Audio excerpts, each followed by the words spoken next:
On ne sait jamais vraiment quand ça va arriver, quand on va retrouver notre mère ou notre famille biologique, alors on ne pense pas à l'après. Et pourtant, c'est aussi une étape cruciale à laquelle il faut se préparer en amont de ces recherches. Plusieurs scénarios sont possibles, on en a parlé dans les autres épisodes. Caroline Fortin, que se passe-t-il après les retrouvailles? Après ces retrouvailles-là, ben, c'est ça, qu'est-ce qui va arriver? C'est beau, mais est-ce qu'on veut garder une relation? Est-ce qu'on veut établir des liens avec les autres membres de la famille? Est-ce qu'on veut connaître les oncles, les tantes et le village au complet? Ben, ça dépend de chacun. Ça fait partie de son questionnement et encore là, du respect de un et de l'autre.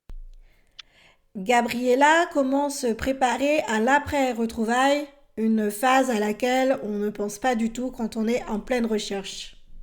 Moi, je trouve ça super important d'être accompagné, autant avant, pendant et après les éventuelles retrouvailles. Pourquoi? Parce que les questionnements qu'on a avant ne seront pas les mêmes que pendant ni après.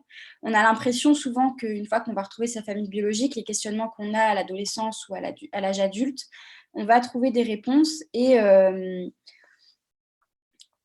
tout va un peu s'éclaircir et puis ça va régler un peu tout dans notre vie, alors qu'on ne s'attend pas forcément à ça. On va trouver certes des réponses à nos questions, mais en fait derrière on en a une centaine qui naissent parce qu'il faut savoir comment est-ce qu'on gère notre famille biologique et notre famille adoptive, qu'est-ce qu'on dit à notre famille adoptive, comment est-ce qu'on agit envers notre famille biologique, qu'est-ce qu'on leur dit, est-ce qu'on les considère comme de la famille ou comme des amis, est-ce que c'est un peu entre les deux.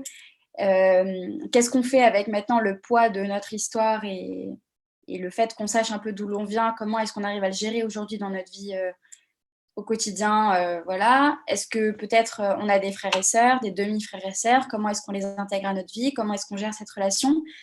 Donc parfois on ne prend pas forcément conscience qu'une fois qu'on retrouve la famille biologique, certes vous allez avoir des questions si vous arrivez à la retrouver, certes vous allez avoir des questionnements comme l'apparence physique et l'histoire, les circonstances de l'abandon qui vont peut-être être élucidées. Mais derrière, il y a tout un panel de questions que vous n'aurez pas forcément anticipées. Ça, c'est important de le savoir.